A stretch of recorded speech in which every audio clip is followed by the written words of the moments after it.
then I got picked up with Dusty and worked for WCW and then Vince and all that. But man, what a crazy career. Which we'll definitely get to. In terms of your relationship with Dusty, I know you mentioned him a couple of times already, and also when we've spoken offline. What was that like, and do you have any moments or interactions with him that stand out in your mind to this day? Yeah, I sucker punched Dusty one night. Dusty gave me my break in WCW. They brought me over to Japan to do this. I didn't, the territories were closing, and Dusty went to Atlanta, TBS, Ted Turner, and they brought me in to do the main event, Fujinami and Ric Flair, Tokyo Dome, 65,000 people. And I said, damn, what can I do to stand out as a referee, So, of course, I went and bought designers, black pants, a beautiful long sleeve shirt, a beautiful bow tie. And I had my dear old mom, who passed away 13 years ago. She sold a Japanese flag and an American flag. So I let everybody get dressed. I made sure I get dressed with the bookers and the owners of the two companies, New Japan and WCW. And so when I got dressed in front of them, it looked like $1 million. My haircut, they went, ooh, they loved the flags and stuff. And I did a spectacular job for some reason. So the afterbirth of that was after the show, we go out and we celebrate. We're all at, I think it was a Hard Rock Cafe in Tokyo. And so at the end of the night, there's cabs pulling up and taking 4 guys back to the Keo Plaza Hotel. 4 guys jump in, 4 guys jump in the cab till it gets to the last 3 guys, which is Ric Flair, who was just in the main event in front of 65,000 people, and Dusty, the booker of WCW.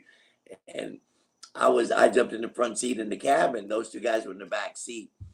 And I wasn't signed with WCW at that point. And they were talking about how amazing the house was and this and that. And finally, Dusty says to Ric Flair, hey, Flair, baby, who's that in the front seat, baby? He said, Fonzie, I'm going to make it happen for you, baby. I'm going to have Jody Hamilton call you, and I'm going to make it happen for you. That's all he said.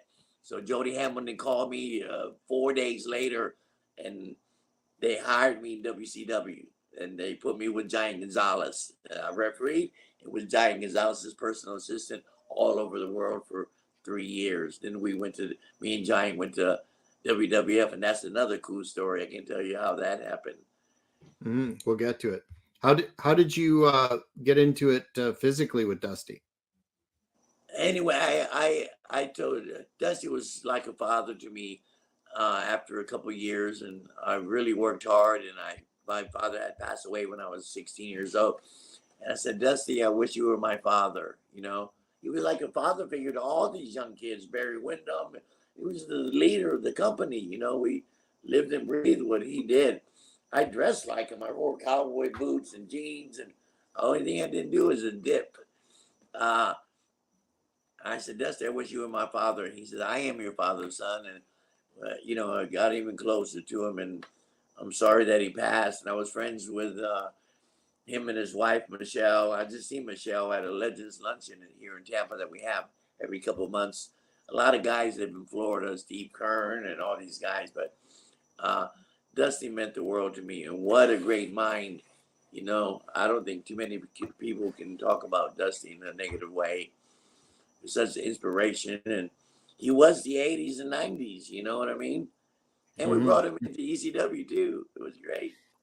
Yeah, I do remember that against Carino. Yes. Oh God, Carino adored. Thank you for watching the Hannibal TV. Please like this video if you enjoyed it, and click the subscribe button to not miss any of our